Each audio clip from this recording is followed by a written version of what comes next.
ചേച്ചി നല്ല കടുപ്പത്തിലൊരു ചായ.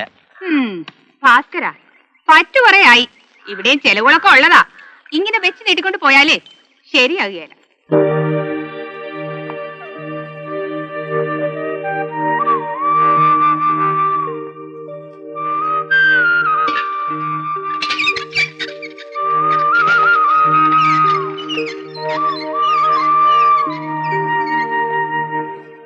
അതെങ്ങനെയാ?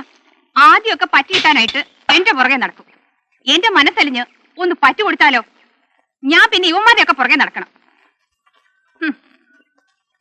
ഒന്ന് കേറി പൊടിയാത്ത. ആ കൊളക്കാട്ട് പറമ്പിലെ വേലുപ്പിള്ളയ്ക്കും നേത്തിയാര് പറമ്പിലെ ഭാർഗവനും ഒക്കെ ഈ ഇത് തന്നെയല്ലേ പണി? ചോദിക്കണോണ്ട് ഒന്നും തോന്നരുത്. തനിക്ക് മാത്രം എന്താ സുശീല ശമ്പളം കിട്ടണില്ലേ? അല്ല, അറിയാഞ്ഞിട്ട് ചോദിക്കുക. താൻ മാത്രം എന്താണോ ഗതി പിടിക്കാത്ത? ചേച്ചി താക്കോലിങ്ങന്ന്. സുശീലിന്റെ കൂട്ടുകാരൻ ഒരുത്തം വന്ന് മേടിച്ചോണ്ട് പോയി. അതാരാ? പേര് വല്ലതും പറഞ്ഞു? പേരൊന്നും പറഞ്ഞില്ല. മുമ്പ് നിങ്ങളുടെ കൂടെ പല പ്രാവശ്യം വന്നിട്ടുള്ളതാ, അതുകൊണ്ടാ ഞാൻ കൊടുത്തത്. അല്ല സുശീല, കുറച്ച് കാശ് വല്ലതും കിട്ടിയാൽ കൊള്ളായിരുന്നു. ഇവിടെയും ബുദ്ധിമുട്ടാ. ഞാൻ തരാൻ ചേച്ചി. വക്കീൽ സാറേ, വക്കീൽ സാറേ.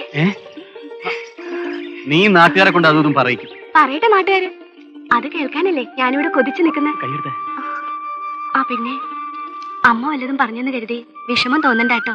അങ്ങനെയൊക്കെ പറഞ്ഞാലും ഏട്ടന് അച്ഛനമ്മയ്ക്ക് വലിയ ഇഷ്ടാ. ഇനിയും പറ്റുകൂടിയ ഇഷ്ടമൊക്കെ ഇഷ്ടക്കേടാവും. ഏട്ടൻ വിഷമിക്കാതെ ദാ ഇത് വെച്ചോളൂ. കടയിലെ പറ്റു തീർക്കാൻ ഇത് മതിയാകും. നീ എന്തായി കാണിക്കുന്നത്? തോന്നിയാസം കുറെ കൂടുന്നു. എനിക്ക് ഒരുപാട് ഇഷ്ടമുള്ളത് കൊണ്ടല്ലേ. ഇത് തരാനുള്ള നിന്റെ ഈ മനസ്സുണ്ടല്ലോ, എനിക്കത് മതി.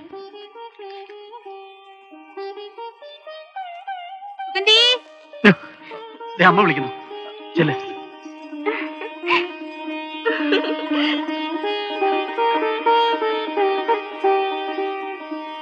Power of certain police officers to seize properties. Any police officer may seize any property which may be alleged or suspected to have. എന്താ കാര്യം? ഒരു കേസിന്റെ കാര്യം പറയാണ്ടായിരുന്നു. കേസിന്റെ കാര്യമൊക്കെ പിന്നീട്. ആദ്യം ഫീസ് എടുക്ക, ഒരു 500 രൂപ.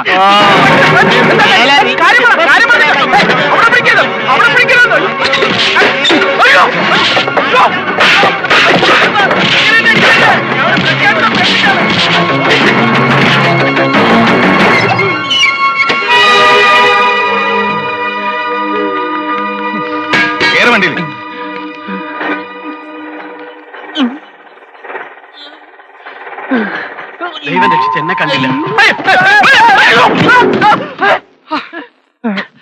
നിനക്കൊല്ലം പറ്റിയോ?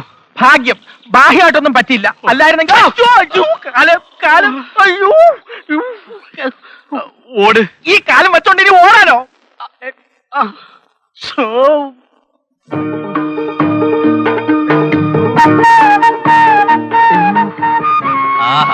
കാര്യമായിട്ടൊന്നും പറ്റിയില്ല എന്ന് പറഞ്ഞത് എന്ത് കറക്റ്റ്. രാവിലെ ഈ മുനിസിപ്പാലിറ്റിയിൽ വന്നിറങ്ങിയപ്പോ തൊട്ട് കിട്ടുന്ന ഇടിയാ.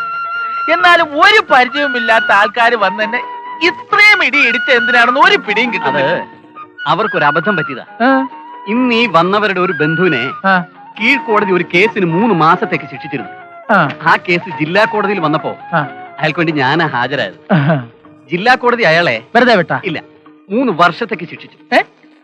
അപ്പൊ അവരെന്നെ കൊല്ലാതെ വിട്ടത് ഭാഗ്യം. നിനക്ക് വാ തുറന്ന് പറഞ്ഞുകൂടായിരുന്നു അവർക്ക് ആള് മാറിപ്പോയതാന്ന്? ഞാൻ പറയാനായിട്ട് നാക്കെടുത്തത് മൂക്കടച്ച് അവരിടി. അല്ല, അവരെ കുറ്റം പറഞ്ഞിട്ടും കാര്യമില്ല. കേസ് തോറ്റതിന് അവരെന്നെ കാണാൻ ഇവിടെ വരുമ്പോ നീ കസേര കയറി ഞെളിഞ്ഞിരുന്ന് നിയമപുസ്തകം വായിച്ചോണ്ടിരുന്നാ പിന്നെ ഞാനാണെങ്കിലും ഇടിച്ചു പോകും. അതെന്താടേ, വക്കീൽ ഫീസായിട്ട് ഇവിടെ തരുന്ന ഇടിയും തൊഴിയാണോ? കാശായിട്ട് തരാൻ പറയടേ. അല്ല, അതൊക്കെ പോട്ടെ, ഇപ്പൊ എന്തിനാ ഇങ്ങോട്ട് എഴുന്നള്ളിയിരിക്കുന്നത്? അതെ, ഇവിടെ യമകണ്ഠ കുറുപ്പെന്ന ഒരാള് അച്ഛന് 1 ലക്ഷം രൂപ കൊടുക്കാനുണ്ട്. അത് ഒരാഴ്ചക്ക് ശേഷം എന്റെ തരാമെന്നാ പറഞ്ഞിരിക്കുന്നത്. ഒരാഴ്ച കഴിഞ്ഞിട്ടല്ലേ? അതിന് ഇത്ര നേരത്തെ ഇങ്ങോട്ട് കെട്ടിയെടുത്ത് എന്തിനാ? അത് നിന്റെ കൂടെ ഒരാഴ്ച വന്ന് ചെലവഴിക്കണമെന്ന് നീ എപ്പോഴും എന്റെ അടുത്ത് പറയാറില്ലേ? ഞാൻ ഇതേവരെ അങ്ങനെ പറഞ്ഞിട്ടില്ലല്ലോ. പറഞ്ഞിട്ടില്ല, പക്ഷെ നിന്റെ മനസ്സിൽ എപ്പോഴും അങ്ങനെ തോന്നാറില്ല. ഹരിചന്ദ്ര, എന്റെ അടുത്ത് വേലിറക്കല്ലേ. നിന്നെ എനിക്ക് അറിഞ്ഞൂടെ? എന്താ നിന്റെ ഉദ്ദേശം? അപ്പൊ ഞാൻ പറഞ്ഞത് നിനക്ക് വിശ്വാസമായിട്ടില്ലല്ലേ? ഒട്ടും വിശ്വാസമില്ല.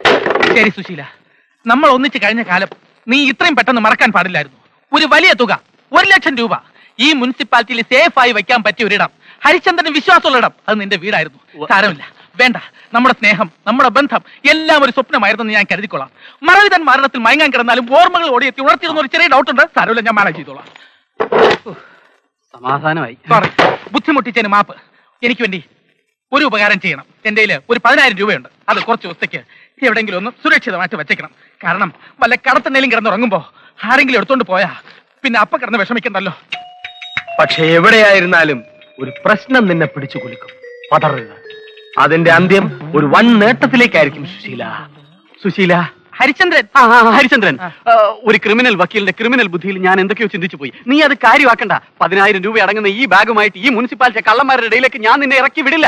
നിനക്ക് ഇവിടെ താമസിക്കാം. ഈ വീടിന്റെ വാതിൽ നിനക്ക് വേണ്ടി എപ്പോഴും തുറന്നിരിക്കും. ഒരു മീണ്ടെങ്കിൽ ആലുമണപ്പുറത്തും കിടക്കാവുന്നല്ലടാ പഴഞ്ചൊല്ല്. അതൊക്കെ നിനക്ക് ബുദ്ധിമുട്ടാവില്ലേ? ഒരു ബുദ്ധിമുട്ടില്ല. നീ ഇങ്ങോട്ടിരുന്നേ, ഇങ്ങോട്ടിരിക്കേ.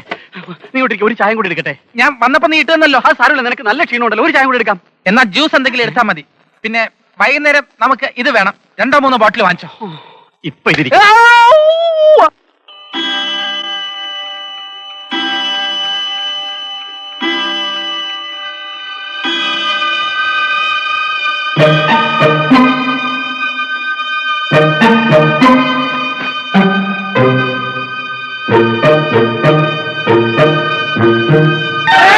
സുശീല, എന്താ?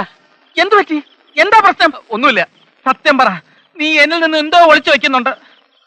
എന്റെ കൊലക്കേസിന്റെ വിധി പറയുന്ന ദിവസമാണ് നാളെ. നീ ആരെ കൊന്നു? ഞാൻ ആരെയും കൊന്നില്ല. പിന്നെ ഞാൻ വാദിച്ച കേസിന്റെ വിധിയാ നാളെ. നിനക്ക് നിസാരം. എടാ, വിധി പറയുന്നതിന്റെ തലേ ദിവസം ഇരുമ്പഴികളിൽ പിടിച്ച് അന്ധകാരത്തിലേക്ക് നോക്കിക്കൊണ്ട് നിൽക്കുന്ന ഒരു പ്രതിയുടെ നെഞ്ചിടിപ്പും അരമതിൽ വന്നിരുന്ന് സിഗരറ്റ് വലിക്കുന്ന ഒരു അഡ്വക്കേറ്റിന്റെ ഹൃദയത്തുടിപ്പും നിനക്ക് പറഞ്ഞാൽ മനസ്സിലാവില്ല. അനുകൂലമായ ജഡ്ജ്മെന്റ് കേൾക്കുമ്പോ ഒരു അഡ്വക്കേറ്റിനുണ്ടാകുന്ന ആത്മപ്രഹർഷം, എന്തോന്ന് ഒരുതരം സന്തോഷം 1,00,000 രൂപ പ്രതിഫലം വാങ്ങുന്നതിനേക്കാളും മഹത്തരമാണടാ അത്.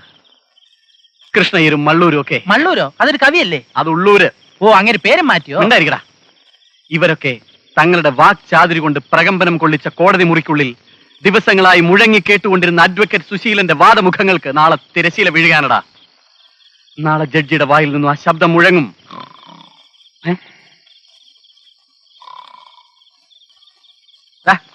എന്നിട്ട് ഉള്ളൂരല്ല, നിന്റെ എല്ലിയ ഊരും.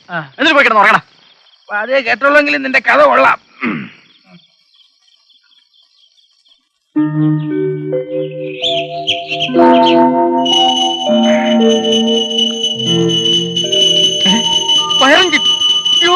തീപിടിച്ചു. സുശീല, സുശീല, ഇവിടെ തീപിടിച്ചത്.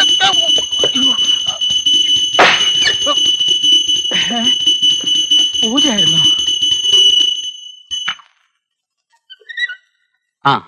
എനിക്ക് കോടതി പോകാൻ സമയമായി. അല്ല, ഇന്നെന്താ നിന്റെ പരിപാടി? ആ യമകണ്ഠ കുറിപ്പിനെ ഒന്ന് കാണണം. കിട്ടാനുള്ള കാശിന്റെ കാര്യത്തില് ഒന്ന് ചൂടായി നിന്നില്ലെങ്കിൽ ചിലപ്പോ. വേണം. കിട്ടാനുള്ള കാശ് എത്രയും വേഗം വാങ്ങണം. ആ കാര്യത്തിൽ ഒരു അലംഭാവം ഉണ്ടാവണ്ട. പിന്നെ ഇന്നെന്റെ കൊലക്കേസിന്റെ വിധി പറയുന്ന ദിവസമാ. All the best. Thank you. ആ പ്രതിയുടെ ബന്ധുക്കളൊക്കെ നല്ല ജിംഖാന കക്ഷികളാ. ഒരു മുൻകരുതൽ എന്ന നിലയ്ക്ക് നീ ഇവിടെ നിന്നൊന്ന് മാറി നിൽക്കുന്നതല്ലേ ബുദ്ധി. അല്ല, ഇന്നലത്തെ സംഭവം ആവർത്തിക്കണ്ടല്ലോ എന്ന് കരുതി പറഞ്ഞതാ. കയ്യിലുള്ള പൈസയും കുറച്ചുകൂടെ സുരക്ഷിതമായിട്ട് എങ്ങോട്ടെങ്കിലും മാറ്റിയേക്കണം. അതാ നല്ലത്. ഓക്കെ?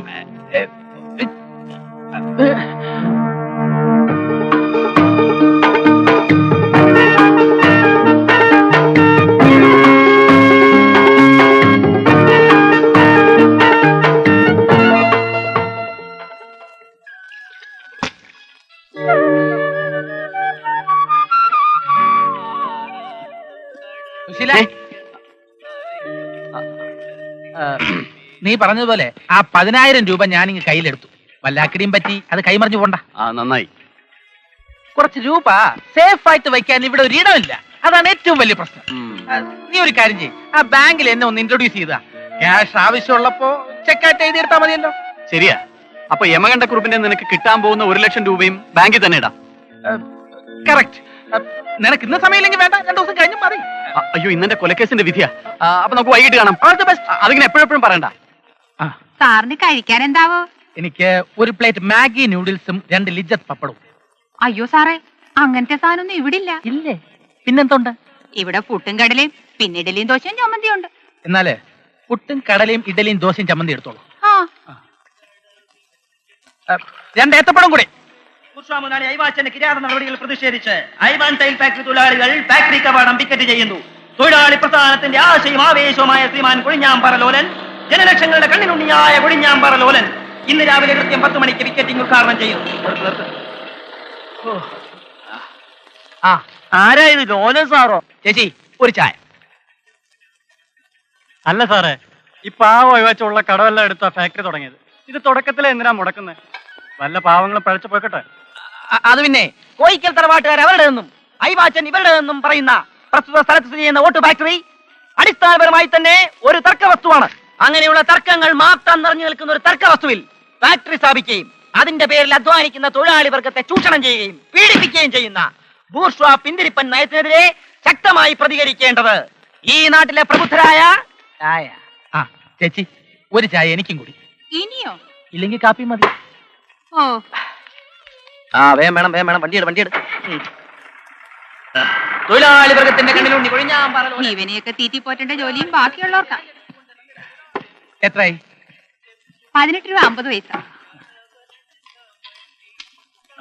ചില്ലറയില്ലല്ലോ സാറേ. ബാക്കി ഞാൻ ചോദിച്ചില്ലല്ലോ. ഇവിടെ ടൂറിസ്റ്റ് ടാക്സി ഇട്ടു. So your honour, once again ഞാൻ പറയുന്നു, ഈ കൊലക്കേസിൽ കുറ്റം ആരോപിക്കപ്പെട്ട എന്റെ കക്ഷി വെറും അപരാധിയാണ്. വാട്ട്? നിരപരാധിയാണ്. That's all your honour. വാദിഭാഗത്തെയും പ്രതിഭാഗത്തെയും വാദം കേട്ടതിന് പ്രകാരം ഈ കേസിലെ പ്രതിയായ സത്യനാരായണനെതിരായ കൊലക്കേസ് നിലനിൽക്കത്തക്കതായി കോടതിക്ക് ബോധ്യം വന്നിരിക്കുന്നു. ആയതിനാൽ ഈ കേസിൽ ഇന്ത്യൻ ശിക്ഷാ നിയമപ്രകാരം നൽകാവുന്ന പരമാവധി ശിക്ഷ കിട്ടുവാൻ പ്രതി സത്യനാരായണൻ അർഹനാണ്. എങ്കിലും പ്രതിയുടെ പ്രായവും കുടുംബ പ്രാരാബ്ദങ്ങളും പരിഗണിച്ച് പ്രതി മോഷ്ടിച്ച വാഴക്കുലയുടെ വിലയായ 75 രൂപയും കോടതി ചിലവ് 400 രൂപയും വാദിക്ക് കൊടുക്കുവാനായി ഇതിനാൽ കോടതി ശിക്ഷ വിധിക്കുന്നു.